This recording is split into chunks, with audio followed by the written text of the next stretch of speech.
Ankara کے اطراف میں شدید لڑائی جاری تھی۔ سلطان آخری وقت تک میدان جنگ میں ڈٹا رہا۔ سلطنت کے اہلکاروں نے سلطان کو فوری طور پر میدان جنگ چھوڑنے کا حکم دے دیا۔ میدان جنگ میں بھگدڑ مچ چکی تھی۔ السلام علیکم ناظرین، میں ہوں حذیفہ شکیل اور آپ دیکھ رہے ہیں ترکیہ اردو۔ سوت سے ویانا تک عثمانی سلاطین کی سیریز میں آج ہم آپ کو بتائیں گے سلطان بایزید یلدرم کی فتوحات اور مہمات کے بارے میں۔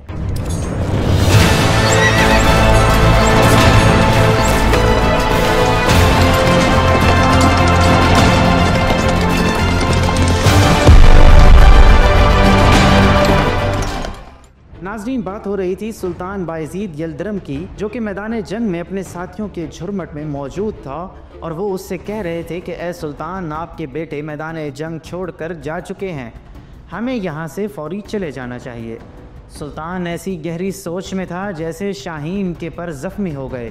وہ زخمی شیر کی طرح حالات کے بارے میں فکر مند دکھائی دے رہا تھا۔ اس نے مجبوراً اپنے گھوڑے کا رخ دوسری طرف موڑنا چاہا، مگر اچانک گھوڑے کا پاؤں پھسلا اور سلطان نیچے گر گیا۔ اسی اثنا میں تیمور کی فوج نے اسے دیکھ لیا اور گرفتار کر کے سلطان کے محافظوں کو شہید کر دیا۔ سلطان بایزید کو سپہ سالار اور حکمران تیمور کے پاس لے گئے۔ جب سلطان تیمور کے خیمے میں پہنچا تو اس کا دل دھڑک رہا تھا۔ جنگ میں شکست اور بغاوت نے اسے صدمہ تو پہنچایا تھا، مگر اس کے باوجود وہ بے خوف اور مطمئن دکھائی دے رہا تھا۔ اسے موت کا قطعاً خوف نہیں تھا۔ سلطان پہلی مرتبہ قید ہو کر کسی کے سامنے پیش ہوا تھا۔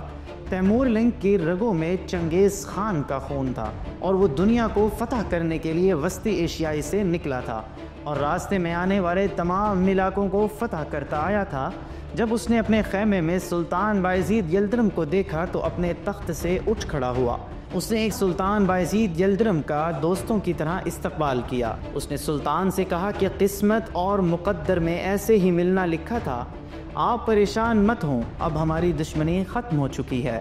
میں نہ آپ کو اور نہ آپ کے بیٹوں کو کسی قسم کا نقصان پہنچانے کی اجازت دوں گا۔ سلطان نے تیمور لنگ سے پوچھا کہ کیا تمہیں میرے بیٹوں کے بارے میں معلومات ہے؟ تیمور نے جواب دیا کہ مصطفیٰ اور موسیٰ ہمارے پاس ہیں، لیکن سلمان، عیسیٰ اور آپ کا چھوٹا بیٹا چلبی محمد میدان جنگ سے فرار ہو چکے ہیں۔ اس سے زیادہ تیمور لنگ نے سلطان کو کچھ نہ بتایا، کیونکہ وہ اسے مزید رنجیدہ نہیں کرنا چاہتا تھا۔ نیولو کے فاتح سلطان بایزید یلدرم خان چوپک انقرہ کے مقام پر شکست کھا کر افسردہ اور وسوسوں میں گھرا ہوا تھا کہ اب تیمور اس کے بیٹوں اور اناطولیہ کے ساتھ کیا کرے گا۔ تیمور نے اپنے نواسے محمد مرزا کو عثمانی سلطنت کے پہلے دارالخلافہ کو تباہ و برباد کرنے اور عثمانی خاندان کی مال و دولت پر قبضہ کرنے کے لیے برسا شہر بھیجا۔ سلطان کا بیٹا امیر سلیمان فوری طور پر برسا سے نکل کر ادرنا چلا گیا۔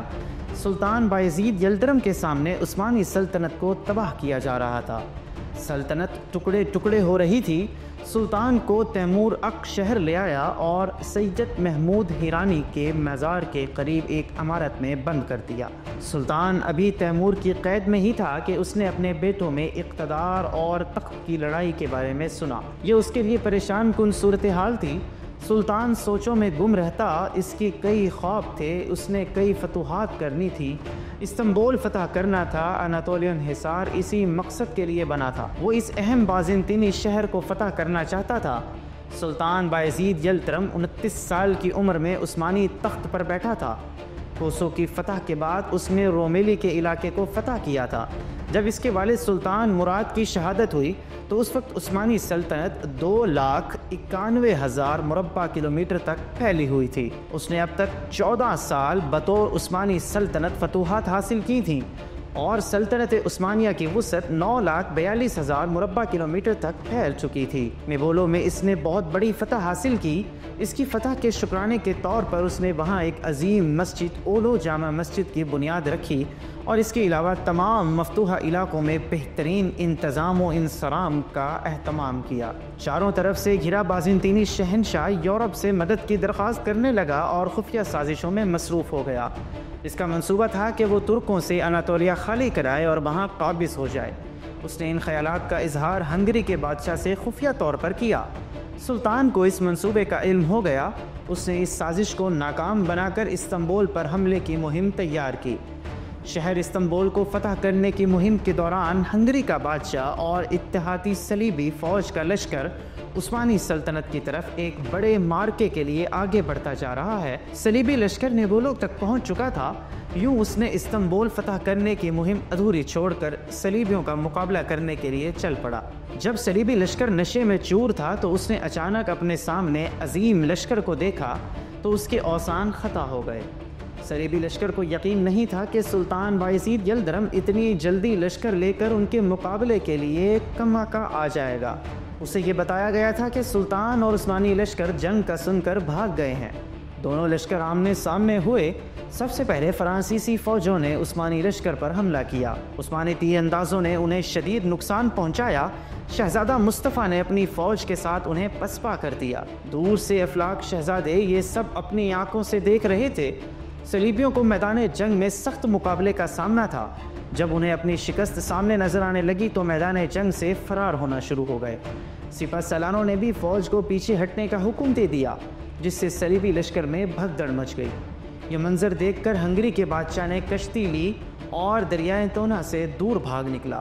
اس جنگ میں صلیبی لشکر کے 1,00,000 فوجی مارے گئے، جبکہ عثمانی لشکر کے 30,000 فوجی شہید ہوئے۔ نیبولو کی فتح کے بعد دیگر علاقوں میں عثمانی لشکر نے اپنی فتوحات جاری رکھیں۔ 1398 میں سلطان بایزید یلدرم نے ایک بار پھر استنبول فتح کرنے کی مہم کا آغاز کیا۔ اس بار بھی قسمت نے ساتھ نہ دیا اور اس مرتبہ وسطی ایشیائی سے تیموری لشکر آڑے آ گیا۔ تیمور لنگ سے واسکو رونتا ہوا انقرہ کی طرف آ نکلا۔ اسی روز سلطان کو اپنے بیٹے ارطغرل کی وفات کا پتہ چلا۔ سلطان کو اچانک اپنے بیٹے کی موت کے صدمے اور تیموری لشکر کی وجہ سے استنبول فتح کی مہم چھوڑنی پڑی۔ اس کے دل سے اپنے بیٹے کے لیے آہ نکلی۔ وہ عمر کے آخری حصے میں تھا، اب وہ جن حالات سے گزر رہا تھا ان میں وہ مزید زندہ نہیں رہنا چاہتا تھا۔ آخری لمحوں میں بری خبروں نے اسے نڈھال کر دیا تھا۔ سلطان اٹھ کر ایک کونے میں چلا گیا۔ اچانک اس کے سینے میں درد شروع ہوتا ہے، ایسا لگتا ہے جیسے آسمان اس کے اوپر آ گرا ہو۔ سلطان اپنی شہادت کی انگلی ہوا میں بلند کرتا ہے، گویا خدا کی وحدانیت کا اعلان کر رہا ہو اور گواہی دے رہا ہو۔ عاشق پاشا، نصری، عروج بیگ اور لطفی پاشا کی طرح بعض دیگر مورخین نے لکھا ہے کہ سلطان بایزید یلدرم نے زہر پی لیا تھا، لیکن دوسرے ہم عصر تاریخ دانوں نے جیسا کہ حجہ صلاح الدین افندی نے لکھا کہ وہ طبی طور پر بیمار ہوئے تھے اور انہیں فطری موت آئی ہے۔ ان کے مطابق انہیں سانس کی تکلیف تھی، جس کی وجہ سے ان کی موت واقع ہوئی۔ کچھ عرصے تک تیمور نے ان کا جنازہ محمود ہیرانی رحمۃ اللہ علیہ کے مزار پر رکھا اور پھر سلطان کے بیٹے موسیٰ کو آپ کا جسم حوالے کر دیا۔ بعد کے سالوں میں بھائیوں میں تخت کی جنگ شروع ہو گئی۔ اس جنگ میں چلبی سلطان محمد فاتح رہا۔ سلطان چلبی نے والد کی قبر پر مقبرہ بنا دیا۔ ناظرین، یہ تھی سلطان بایزید یلدرم کی کہانی۔ اگلی ویڈیو میں ہم آپ کو سلطان چلبی، سلطان محمد کے بارے میں بتائیں گے۔ تب تک کے لیے اجازت دیجیے۔ اللہ حافظ۔